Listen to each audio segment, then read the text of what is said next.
have questions about your employment rights? Ask a Lawyer is here for you. Each week, experts from EmploymentLawyer.ca answer your questions. Visit cp24.com/askalawyer and watch Wednesdays at 9:30 p.m. on CP24.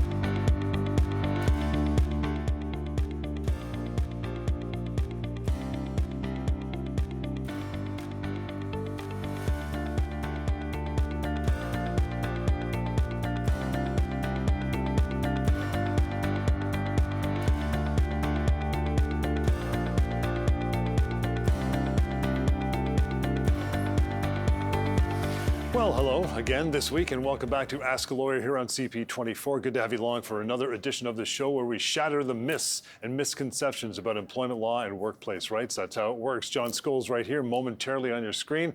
My co-host and employment lawyer Lior Samfiru from EmploymentLawyer.ca.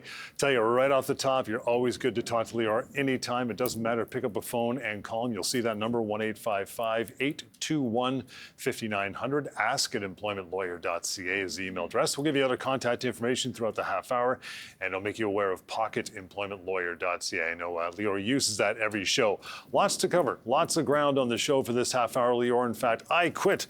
The ins and outs of resignations, it's coming up here in just a bit, plus some phone calls from our live radio show, which you can catch Lior and I Sundays at 1 p.m. on our sister station News Talk 1010 here in the GTA. Would love to have you call into that show anytime. Always feel free to call the station and ask your questions over that hour of radio. Would love to get you on. But that's all coming up here in just a bit, Lior. We always get warmed up, as you say, stretch out a bit with the week that was our case of the day. What do you got going on? Hey, John, I'm excited to be here as always to talk about employment law. So many people that watch the show send me emails afterwards, messages telling me that this helped them. They learned something new, that there were rights that they found out about that they didn't know about before. Well, that's the point of this show. By watching us, you will learn more about what to do if you're facing workplace problems, what the law can do for you. It's okay to ask what the law can do for you. We have rights. We have entitlements. There's things that we can do, and there's things that our employers are not allowed to do. Oftentimes that can be confusing. Not on this show. On this show, we eliminate the confusion. We tell you what you need to know, whether it's a constructive dismissal situation where your job has changed or hours have changed. Maybe it's an ultimatum that you've been given to sign something by tomorrow. What do? How do you sign? Maybe it's your boss not treating you properly. Maybe you're being bullied or harassed, poisoned work environment. I think you get the idea. We try to cover all these topics and much more every week. But of course, beyond just the 30 minutes of the show, if you want to connect with me and my team to actually have an in-depth discussion about your rights, very, very easy to do that. Contact information on the screen and will be given again throughout the show. So don't be bashful. Let's make that happen. But as John said, I always like to start off with the situation that came across my desk over the past few days. I spoke with a gentleman whose employer asked him to do something kind of interesting. His employer said, well, from now on, when you come into work, I need you to pick up 2 coworkers and bring them in. And when you finish your shift, I need you to take them back home. I need these people to come into the office, that they don't have a way to get in anymore. So since you're going to be driving into the office, I need you to do that. And for this person, that meant an extra half hour in the morning, an extra half hour in the afternoon. And he was asked to do that. So after a few weeks, he realized on his pay that he wasn't getting paid more. He's paid by the hour, and he was only paid for the actual hours that he was working. So he called me and he wanted to really understand simply, do I have to get paid for that extra hour, half hour in the morning that I'm driving my colleagues to work, half hour in the afternoon when I'm driving them home, or can my employer just pay me for my time actually in the office working? So here's how this works. This is a very interesting situation. If your employer is asking you to do something, requiring you to do something before work, that counts as work time and you have to be paid for it. There's no free labor. And if your employer is saying, rather than you come in as you want and take the route that you want, I need you to go over to this place, take these people, bring them home, do the same in the afternoon. You're now doing something your employer is requiring you to do. That means that is work time. You have to get paid for it. So for that hour, half hour in the morning, half hour in the afternoon, he has to get paid. Otherwise, what his employer is doing is completely illegal. But it actually gets even a bit more interesting than that. If his employer is expecting him to work for free and not paying him as he should, well, that could actually be a constructive dismissal. If your employer is expecting you to work for free, not paying you for your full-time working, that's a breach of terms of employment. He may be able to say, wait a second, employer, by not paying me as you should, I may be able to consider that to be a termination and get severance. So that's what I told him he's considering his option now. But important reminder there, if your employer is asking you to do something, they have to pay for that, certainly if you're getting paid hourly. And beyond that, your employer not paying you as they should, whether it's overtime, vacation pay, hourly wage, that absolutely could be a constructive dismissal. If you find yourself in that situation, call me. Interesting second layer to this one too, Lior. Not only is this person not getting extra money, it's also costing them money because you've seen the price of gas lately. He's doing an extra half hour driving each way. I mean, it's a double whammy for this guy, right?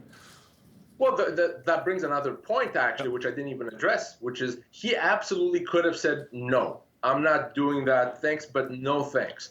And his employer could not penalize him for that, cannot suspend him, cannot fire him for cause for refusing. He absolutely could have said no. And if your employer is asking you to do things that are not really part of your job, you don't have to do it in most cases. But again, good advice is always going to be, before you say no, we probably should talk about it first. I did mention our radio show Sundays at 1 p.m. News Talk 1010. The first phone call from that radio show is coming up right now. I'm a consultant, and I was retained by a technical startup company to turn it around 3 years ago. I was on a part-time basis to begin with. 2.5 years ago, they asked me to come on full-time, and that's the way it's been since then. But there's been a significant layoff, including me. They gave me 2 weeks. Are they withholding taxes off your pay? No. Okay. So this is a situation where this person is likely misclassified. If they're not withholding taxes, in the eyes of the company, he's a contractor, an independent contractor. But that's nonsense. The laws are going to consider him to be an employee. Why? Because he said he works full-time exclusively for the company, which means it doesn't matter what the company says he is, doesn't matter how they treat him, or doesn't matter what he may have even believed that he was. If you look like an employee and act like an employee, you are an employee. And why is that important? It's important because employees are entitled to severance. Independent contractors often don't get severance. So this person lost his job after 3 years because he's been misclassified, because he's an employee. He's owed severance. So let's find out how much severance he's owed. And for that, of course, I'm going to go and use my favorite tool, our severance calculator. You can find it at PocketEmploymentLawyer.ca. Again, PocketEmploymentLawyer.ca. Use the severance calculator. It's free and anonymous. Let's see what it gives us in this situation. So this is a 56-year-old individual, worked as a professional for 3 years. Company says, we probably don't have to pay you. We'll give you 2 weeks because we're nice. Well, you can see right there that he's owed 6 months' pay, 6 months of severance. There's a huge difference between 2 weeks and 6 months. He's been misclassified. But John, just as common, even if in a situation where someone is not misclassified, where they're an employee and everyone knows it, that the severance offered is less than what is owed. So always go to PocketEmploymentLawyer.ca and check what you're owed. You bet, Lior. Good start. We'll take a short break now. On the other side, dealing with resignation. I quit. That is on the way as we continue with lots more. Ask a Lawyer here on CP24. Don't go anywhere. You have questions about your employment rights? Ask a Lawyer is here for you. Each week, experts from EmploymentLawyer.ca answer your questions. Visit cp24.com/askalawyer and watch Wednesdays at 9:30 p.m. on CP24.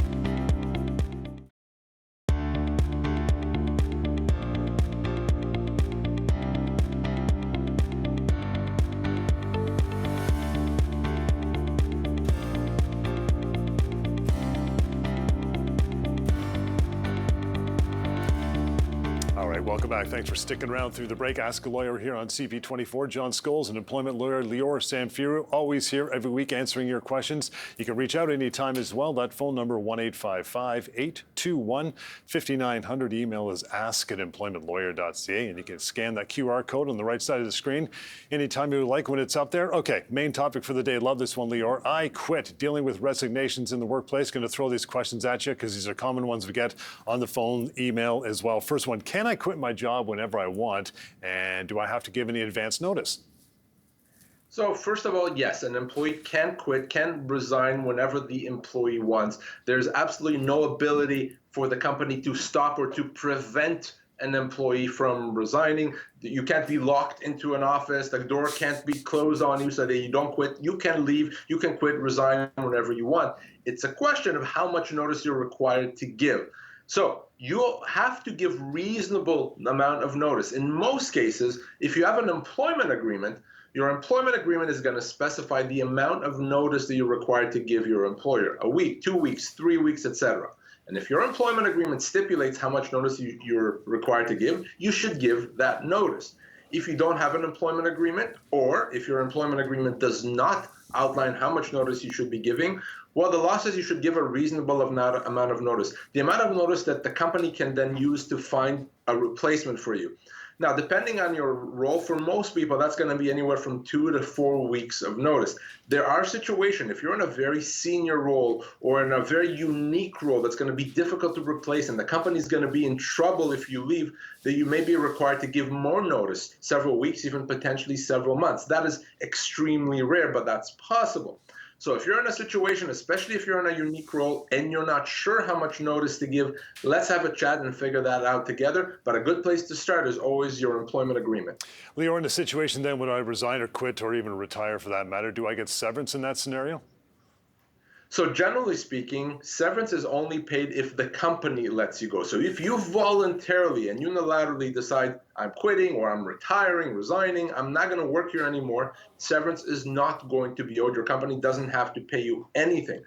That said, there are situations, we call those constructive dismissals, where you're resigning not because you want to. You're resigning because of something the company did to you.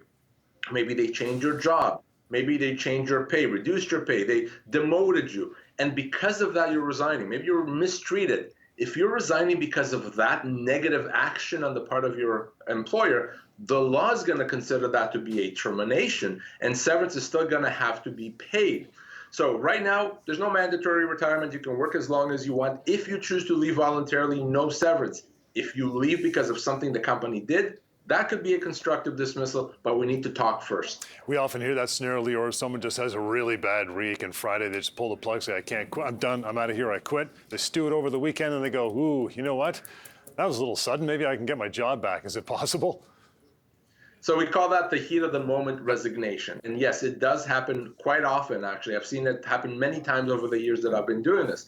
You had a bad day, you got into maybe a bit of an argument, that's it, I'm gone. But then you realize, wait a second, I don't want to, and you want to take it back. In most cases, yes, you can take back a heat of the moment resignation.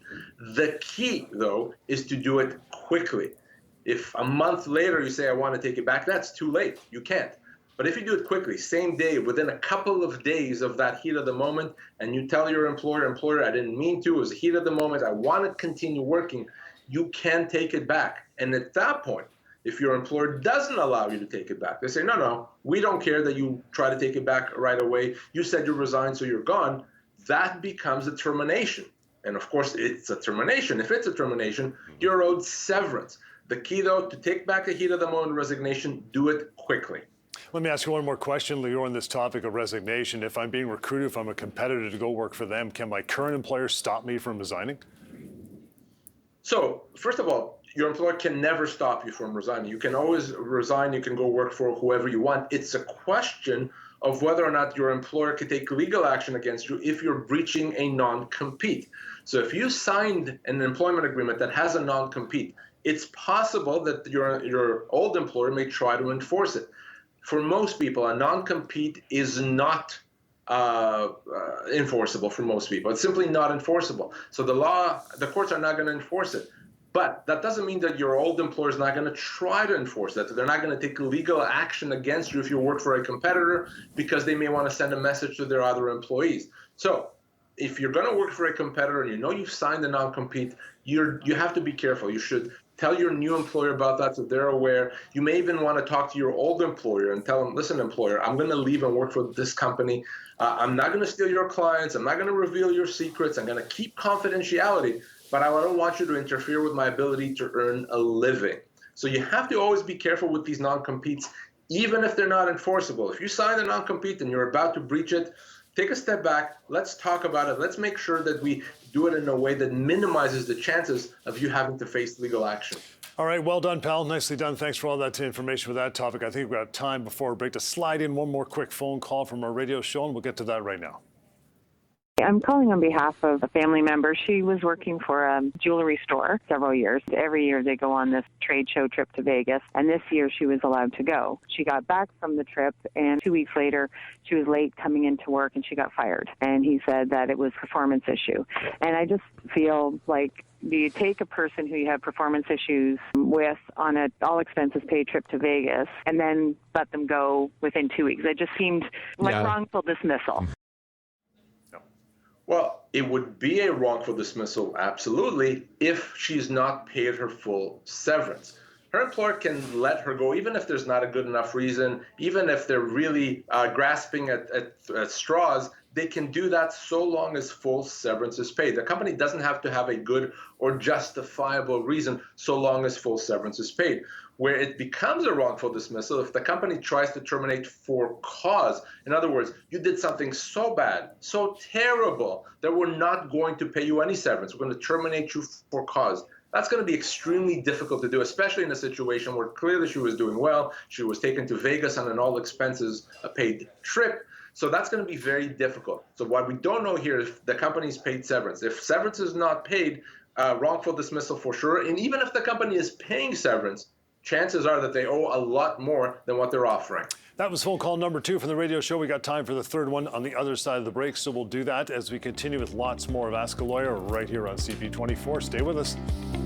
Do you have questions about your employment rights? Ask a Lawyer is here for you. Each week, experts from EmploymentLawyer.ca answer your questions. Visit cp24.com/askalawyer and watch Wednesdays at 9:30 p.m. on CP24.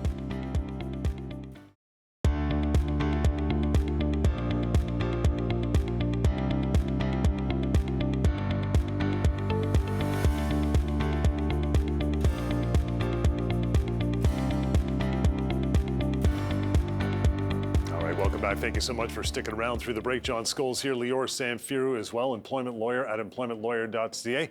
Reach out at the number that's about to pop up in your screen anytime, 1-855-821-5900. You can email Lior too and his crew, ask@EmploymentLawyer.ca, and scan that QR code. And also the website, pocketemploymentlawyer.ca, for all things we talk about on this show. Okay, I did mention Lior, as you know, every Sunday, 1 o'clock for a whole hour, pal, you and I on News Talk 1010 here in the GTA. Loving the radio show. We get a ton of phone calls. I promised phone call number 3, so we'll do that right now. A friend of ours is 60 years old, worked 32 years at the same company. It's a large company, making $45,000 a year. And I'm not sure if it's run out, but she was given 8 months severance. Might be a tad light. Might be a tad light. My big point here, John, is that this person didn't actually sign anything, did not give up their rights, because this person is owed a lot more than 8 months with all these years of service and an older age. But if he signed it, he's actually potentially given up those rights. Let's see, though, how much he's actually owed, the real amount. You can do the same for your situation. We're going to go back to the severance calculator. You can find it at pocketemploymentlawyer.ca. And let's see what the real numbers are, what they should be. So 60 years old in a clerical position, been there for 32 years. That's a long time. Company says 8 months, here you go. You can see there that he's owed as much as 24 months pay, 2 years pay. It says 18 to 24. I'm telling you, it's probably much, much closer to 24 months pay. So I hope this person didn't sign off on that severance offer. If he did, that's bad news, because he walked away potentially from another year and a half almost of pay. Otherwise, I can help. Same with you. If you lost your job, whether you worked there for a day, for a month, for 25 years, go to pocketemploymentlawyer.ca, use the severance calculator, and just give me a call as well. Okay, Leo, let's grab a quick email, ask@employmentlawyer.ca. Anytime you want to do that as well. I was let go from my job shortly after developing an illness. They claimed it was for cost savings, but they hired somebody new to replace me. Is this legal? Well, if you're announcing to your company that I have a serious medical condition and then nothing happens except they decide to let you go for no apparent reason, well, it starts to look like they're letting you go because of that medical condition. And that's a human rights violation. That cannot happen. If the company, even part of the reason they're letting you go is that medical condition, illegal. Can't do that. So the real question here is, what's the reason? And we can find that out from the company. They'll have to explain it, because if there's no legitimate explanation beyond just the severance that the company has to pay, they're going to have to pay additional damages. This person can potentially also be reinstated. So happy to chat with this person or anyone that believes they're let go because of a medical condition. Okay, we got time for one more question, Lior, from your weekly live stream that came in earlier. We'll deal with that after a break as we get down to a few more minutes here of Ask a Lawyer on CP24. Do you have questions about your employment rights? Ask a Lawyer is here for you. Each week, experts from EmploymentLawyer.ca answer your questions. Visit cp24.com/askalawyer and watch Wednesdays at 9:30 p.m. on CP24.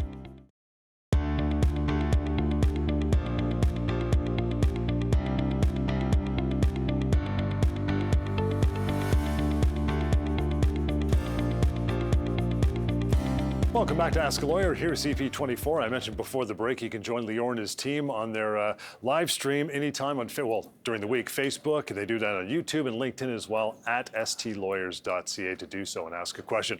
Lior, here's a question for this week. I was dropped as a director of a nonprofit organization with no explanation after only 14 months. The board gave me 2 weeks' pay. Is this something I should negotiate, or will it take years to sort this out? You know, a lot of people, John, are afraid of the process. They're afraid that if they try to get their full termination entitlements, it's going to take a long time. It's going to be very complicated. It's not. If you have someone that knows what he or she is doing, it should be quick. It should resolve in a few weeks. In this case, after 14 months, this person potentially is owed as much as 6 months of severance, not 2 weeks. And this can be negotiated and resolved quickly. So give us a call. Let's do this properly. Don't be afraid of the process. It's not worth it. Always cover a lot of ground here on the show. Lior, thank you so much for that. We're going to wrap it up for another week. Any more details and reach out to Lior, you can do so, cp24.com/askalawyer. That phone number, 1-855-821-5900. It's ask@employmentlawyer.ca. And you saw it used a couple times during the show with that severance calculator built into it. That is pocketemploymentlawyer.ca. Thank you so much for watching. We'll do it all over again next week as well.